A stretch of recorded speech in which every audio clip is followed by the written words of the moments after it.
Assalamualaikum warahmatullahi wabarakatuh.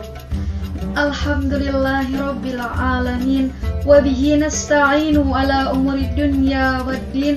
Assalatu wassalamu ala asrofil anbiya'i wal mursalin wa ala alihi wa sahbihi ajma'in. Amma ba'd. Perkenalkan, nama saya Santi Nurmalasari selaku moderator pada acara Cahaya Kolbu ini. Alhamdulillah, pada kesempatan kali ini, pada bulan yang mulia ini, kita dapat diberikan nikmat sehat, nikmat iman, sehingga kita masih bisa menyaksikan siraman kolbu dari para penceramah yang begitu hebat. Maka daripada itu, mari kita simak dengan baik penceramah yang pertama. Bismillahirrahmanirrahim. Assalamualaikum warahmatullahi wabarakatuh. Alhamdulillahirrabbilalamin. Alhamdulillahilladzi an'amna bi ni'matil imani wal islam wa nusalli wa nusallimu ala khairil anam sayyidina Muhammadin wa ala alihi wa sahbihi ajma'in. Amma ba'du. Mencuci mata sudah menjadi kebiasaan orang, terutama di kalangan muda. Nongkrong di pinggir jalan, menikmati pemandangan alam yang indah dan mempesona adalah hal yang lumrah dan sudah biasa. Nah, apalagi di zaman sekarang ini, di zaman yang serba canggih, zamannya gadgetan, zamannya smartphone-an, kita begitu mudah untuk mengakses dunia maya yang di dalamnya penuh dengan warna. Nah, tidak terkecuali dengan alam yang indah ini. Alam yang indah dalam tanda kutip digunakan untuk mencuci mata.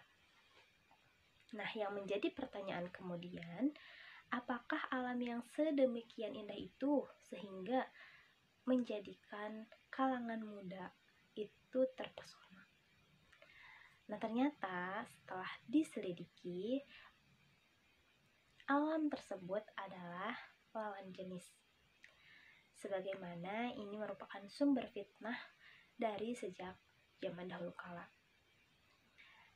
Terdapat suatu pernyataan yang berbunyi, saya melihat karena saya kagum terhadap ciptaan Allah Subhanahu wa Ta'ala. Maha suci Allah, pencipta yang paling baik. Nah, pernyataan ini merupakan pernyataan yang sangat seloroh. Nah, benarkah pernyataan tersebut? Ya, tentunya tidak ya. Tentunya itu adalah tipu daya setan yang merasuk ke dalam jiwa manusia. Nah, oleh karena itu, pada kesempatan kali ini, saya akan mencoba memaparkan beberapa perkara yang berkaitan mengenai menundukkan pandangan. Menjaga pandangan ini tentunya merupakan hal yang sangat utama, karena menjauhi larangan Allah adalah akhlak yang mulia. Nah, kemudian muncul pernyataan, menjaganya itu sangatlah sulit. Nah, apalagi di zaman sekarang ya, hal-hal yang diharamkan untuk dipandang hampir ada di setiap tempat. Di pasar, di kampus, di rumah sakit, di tempat-tempat ibadah, bahkan di dalam rumah sekalipun gitu. Tempat yang relatif aman dari dunia luar itu juga tak luput dari ancaman gambar-gambar yang kurang baik gitu. Nah, hadirnya televisi, hadirnya gadget, kemudian hadirnya smartphone, internet dan lain sebagainya.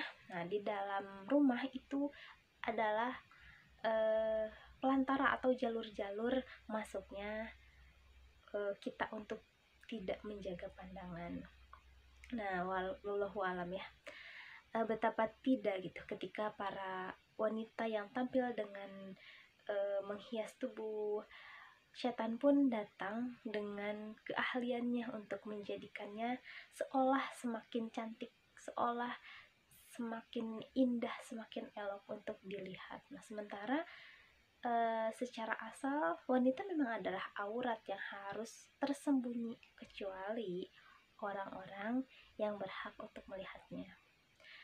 Nah, di antara penyebab terjangkitnya sebagian orang dengan penyakit ini, bahkan menimpa para penuntut ilmu, adalah karena sebagian mereka telah terperangkap bisikan dan rayuan setan, bahwasannya memandang wanita tidaklah mengapa jika tidak diiringi dengan syahwat, begitupun dengan laki-laki. Nah, atau bisikan lainnya, bahwasannya hal ini adalah tidak dosa, tidak mengapa gitu ya, hanya dosa kecil saja, nah gitu. Tidak apa-apa kok jika tidak diiringi dengan syahwat, nah seperti itu. Atau bisikan-bisikan yang menyepelekan gitu. Padahal sebuah kaidah penting dalam agama yang telah kita ketahui bersama, yaitu tidak lagi disebut dosa kecil jika dilakukan secara terus-menerus gitu ya, dalam artian berbuat maksiat terus-menerus gitu. Nah, beberapa kiat dalam yang dapat kita upayakan untuk menjaga pandangan kita, diantaranya ada beberapa hal yang akan saya paparkan. Yang pertama, itu selalu mengingat bahwasannya Allah Subhanahu wa Ta'ala selalu mengawasi perbuatan kita gitu ya. Selalu ingat sama Allah, mau melakukan suatu dosa, aduh ingat Allah itu melihat, malaikat selalu mengikuti kita gitu ya, kanan dan kiri kita selalu ada malaikat.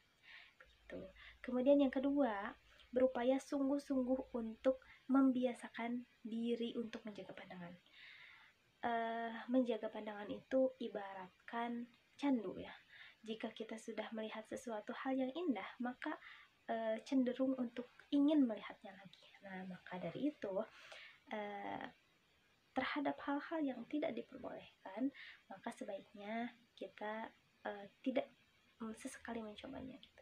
Karena jika tubuh sudah merasa yang namanya senang, nah itu akan hadir rasa candu atau ketagihan seperti itu. Maka harus dibiasakan, harus sungguh-sungguh, terutama pada niatnya, bahwa kita benar-benar akan menjaga pandangan, bahwa kita benar-benar tidak akan melakukan hal yang tidak diperbolehkan seperti itu. Nah, kemudian yang ketiga, itu menjauhi tempat-tempat yang rawan timbulnya fitnah pandangan ya. Kemudian yang keempat adalah banyak membasahi lisan dengan berzikir kepada Allah. Nah, karena berzikir yang banyak itu merupakan benteng kita dari gangguan setan seperti itu. Jika bentengnya kuat, maka setan akan sulit untuk menggoda manusia, mengganggu manusia. Nah, kemudian yang kelima, itu selalu ingat pengorbanan kita dengan menahan pandangan, dengan menundukkan pandangan kita itu pasti akan dibalas oleh Allah Subhanahu wa Ta'ala dengan yang jauh lebih baik daripada pengorbanan kita. Kemudian yang selanjutnya, yang keenam, itu kita selalu mengingat bahwa nikmat Allah itu sudah sangat luar biasa gitu ya. Allah Subhanahu wa Ta'ala sudah sangat banyak memberikan kita nikmat. Apakah tidak hadir rasa malu gitu ya di dalam diri kita saat kita melakukan hal yang dilarang oleh Allah Subhanahu wa Ta'ala gitu ya. Alhamdulillah, mungkin hanya sekian yang dapat saya sampaikan. Kurang dan lebihnya saya mohon maaf. Wassalamualaikum warahmatullahi wabarakatuh. Alhamdulillah, penceramah yang pertama begitu sangat jelas dalam memaparkan materinya. Untuk menambah ilmu dan pengetahuan kembali, mari kita saksikan dan pahami penceramah yang kedua. Bismillahirrahmanirrahim. Assalamualaikum warahmatullahi wabarakatuh. Alhamdulillahilladzi ja'alal qalama lil kitabah wal kitabah lil qiraah wal qiraah lil ma'rifah wal ma'rifah lil ibadah wal ibadah lillah. Asyhadu an la ilaha illallah wa asyhadu anna Muhammadan abduhu wa rasuluh. Amma ba'du. Puji syukur kita panjatkan kehadirat Allah Subhanahu wa Ta'ala yang mana telah memberikan kita sebaik-baiknya nikmat, yaitu nikmat iman dan nikmat Islam. Salawat dan salam marilah kita limpah curahkan kepada baginda alam Nabi besar kita, yakni Nabi Muhammad sallallahu alaihi wasallam. kepada keluarganya, para sahabatnya, para tabi'at-tabi'atnya, dan semoga sampai kepada kita semua selaku umatnya. Amin ya rabbal alamin. Sahabat cahaya kolbu yang dirahmati oleh Allah. Tak terasa hari ini kita sudah memasuki tanggal ke-17 di bulan Ramadan, bulan yang penuh berkah ini. Semoga puasa dan amal kita diterima oleh Allah Subhanahu wa Ta'ala. Amin ya rabbal alamin. Sahabat cahaya kolbu dimanapun Anda berada, izinkan saya untuk menyampaikan pematerian pada sore ini. Perkenalkan, saya Hasni Khairun Nisa, perwakilan dari Kementerian Dalam Negeri Ospai Al-Istiqomah, yang mana sekarang saya mondok di Asrama Putri 1 atau di Asfi 1. Sahabat cahaya kolbu yang dirahmati oleh Allah. Pada kesempatan ini, saya akan membahas tentang peristiwa penting di tanggal 17 Ramadan tahun 2 Hijriah. Telah kita ketahui bersama bahwa sekarang ini kita sudah menginjak hari ke-17 di bulan Ramadan tahun 1442 Hijriah. Jadi, saya akan membahas peristiwa penting di 1440 tahun yang lalu. Baik, apakah ada yang tahu peristiwa penting apakah di tanggal 17 Ramadan tahun 2 Hijriah itu? Apakah ada yang tahu? Ya, peristiwa penting di tanggal 17 Ramadan tahun 2 Hijriah itu ialah peristiwa Perang Badar. Di tanggal 17 Ramadan terdapat peristiwa-peristiwa penting lainnya, seperti halnya turunnya Al-Quran atau biasa kita sebut dengan Nuzulul Quran, kemudian wafatnya atau terbunuhnya Sayyidina Ali bin Abi Thalib, kemudian kemenangan atas Bizantium pada saat perang Amoria di zaman Khalifah Al-Mu'tasim Billah, khalifah dari Bani Abbasiyah, dan lain sebagainya.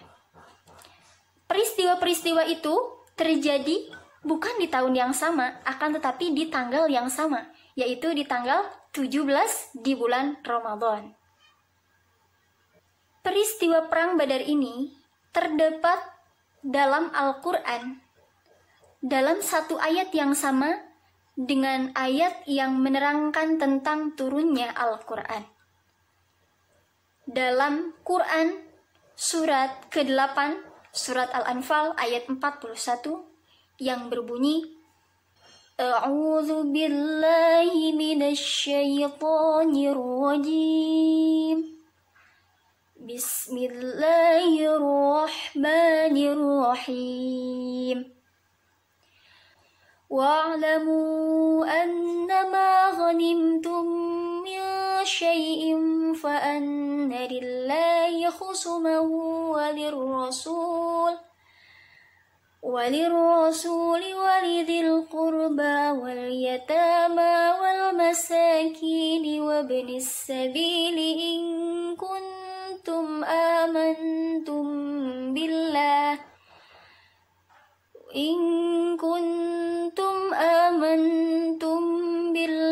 wa ma anzalna ala abdina yawmal furqan yawmal taqal jam'an wallahu ala kulli syai'in qadir. Shadaqallahul azim. Allah sampaikan di ujung ayat ini, wa ma anzalna ala abdina yaumal furqan, dan kami telah menurunkan kepada hamba kami, maksudnya Allah telah menurunkan Al-Quran pada hari ini, yaumal taqal jam'an, di saat momentum itu terjadi, peristiwa pertemuan pasukan besar, yaitu pasukan muslim dengan pasukan kafir, yang mana dalam sejarah disebutkan yaitu peristiwa Perang Badar. Sahabat cahaya kolbu yang dirahmati oleh Allah. Di sini saya tidak akan membahas peristiwa yang pertama, yaitu peristiwa tentang turunnya Al-Quran, karena peristiwa ini telah disampaikan oleh Teh Fauza di hari-hari sebelumnya. Jadi di sini saya akan bahas peristiwa yang kedua, yaitu peristiwa Perang Badar. Perang Badar terjadi pada tanggal 17 di bulan Ramadan tahun 2 Hijriah. Peristiwa Perang Badar ini terjadi di suatu tempat antara Mekah dan Madinah. Jadi urutannya Syam, Madinah, Badar, Mekah. Jadi di antara Madinah dan Mekah atau Mekah dan Madinah, di situ terdapat suatu tempat yang bernama Badar. Di tempat itu sebenarnya terdapat sebuah sumur yang bernama Sumur Badar. Nah, dinamakan Sumur Badar itu atau Bi'ru Badrin karena ada yang mengatakan ketika bulan purnama datang, si cahaya bulan purnama itu memantul pada permukaan sumur tersebut, makalah disebut Sumur Badar. Adapun pendapat lain yang mengatakan Sumur Badar ini digali pertama kali oleh seorang anak laki-laki yang bernama Badar, makalah disebut Sumur Badar. Seperti itu. Nabi Muhammad SAW pindah atau hijrah pada tahun yang pertama tidak terjadi peperangan, dan mulailah Nabi Muhammad SAW menyiapkan pertahanan untuk membela kota Madinah dari serangan kaum Quraisy yang hendak membalaskan dendam karena warga Madinah telah berani untuk melindungi Rasul dan para sahabat. Dan hal ini beliau lakukan atas dasar petunjuk dari Allah Subhanahu wa taala yang berbunyi, A'udzu billahi minasy syaithanir rajim. Bismillahirrahmanirrahim. Udina lilladzina yuqatiluna biannahum zulimu wa innallaha ala nasrihim laqadir. Shadaqallahul azim. Artinya, telah diizinkan untuk berperang kepada orang-orang yang diperangi, karena sungguhnya orang-orang yang diperangi itu telah dianiaya. Dan sesungguhnya Allah Maha Kuasa menolong mereka itu. Quran Surat Al-Hajj ayat 39. Setelah itu, di tahun kedua setelah hijrah, pada bulan Ramadan, terdengarlah sebuah berita bahwasanya kaum Quraisy yang dikepalai oleh Abu Sufyan bin Harb akan berangkat berniaga ke negeri Syam. Maka dari itu, Nabi Muhammad SAW merencanakan untuk merintangi perjalanan kaum Quraisy tersebut dengan tujuan ingin melemahkan kekuatan mereka atas perbuatan mereka yang zalim kepada kaum muslim di saat sebelum hijrah. Akan tetapi, rencana Nabi Muhammad SAW tersebut terdengar oleh Abu Sufyan. Dan Abu Sufyan pun melapor kepada pasukannya yang ada di Mekah. Kemudian datanglah pasukan Quraisy yang ada di Mekah dengan kekuatan 1.000 orang. Sedangkan kaum muslim hanya 313 orang. Perbedaan yang sangatlah jauh antara 313 orang dengan 1.000 orang. Akan tetapi, kaum muslimin pada perang Badar ini mendapatkan kemenangan. Karena Allah telah menolong kaum muslim pada perang Badar ini. Kelemahan kaum muslim bukanlah dari fisik mereka, akan tetapi dari keimanan dan ketawakalannya kepada Allah. Sekalipun kita mempunyai senjata atau teknologi yang sangat canggih, tetapi iman kita lemah, maka semuanya akan sia-sia.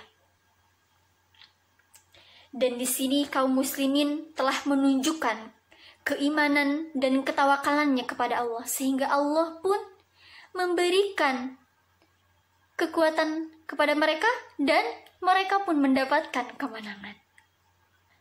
Pada perang Badar ini, kaum muslimin mendapatkan kemenangan, walaupun 14 di antara mereka harus gugur sebagai syuhada, termasuk Ubaidillah bin Harith bin Abdul Muttalib. Sementara itu, kaum kafir atau kaum Quraisy mendapatkan kekalahan dengan kehilangan 72 orang sebagai orang yang mati terbunuh. Kemudian 70 di antara mereka menjadi tawanan perang. Sahabat cahaya kolbu yang dirahmati oleh Allah, hikmah yang kita dapatkan pada perang Badar ini, di antaranya yang pertama, lebih membaguskan niat atau meluruskan niat agar pekerjaan kita mendapatkan keberkahan dari Allah Subhanahu wa taala. Hikmah yang kedua, lebih mengutamakan Allah, maka Allah akan memudahkan urusan kita. Sahabat cahaya kolbu yang dirahmati oleh Allah, mungkin itu saja yang dapat saya sampaikan. Semoga ada manfaatnya. Jika ada salah, itu datang dari saya, dan jika benar, itu datangnya dari Allah. Cukup sekian, kurang lebihnya mohon dimaafkan. Semoga di bulan Ramadan ini kita semua dapat terus meningkatkan kualitas serta kuantitas ibadah kita kepada Allah Subhanahu wa taala. Amin ya rabbal alamin. Untuk itu, sambil menunggu waktu berbuka puasa, marilah kita sama-sama untuk sholawat bersama, sholawat Badar. Baik. Salatullah, salamullah, ala taha rasulillah. Salatullah, salamullah, ala yasin habibillah. Tawassalna bismillah wa bil hadi rasulillah wa kulli mujahidin lillah bi ahlil badri ya Allah. Akhirul kalam, ihdinas siratal mustaqim. Wassalamualaikum warahmatullahi wabarakatuh. Alhamdulillahirrabbilalamin. Penceramah 1 dan penceramah 2 telah memaparkan ceramahnya yang begitu sangat jelas, rinci, dan mudah dipahami. Saya Santi Nurmalasari selaku moderator, mohon izin untuk pamit undur diri. Mohon maaf bila banyak salah. Akhirul kalam, wassalamualaikum warahmatullahi wabarakatuh.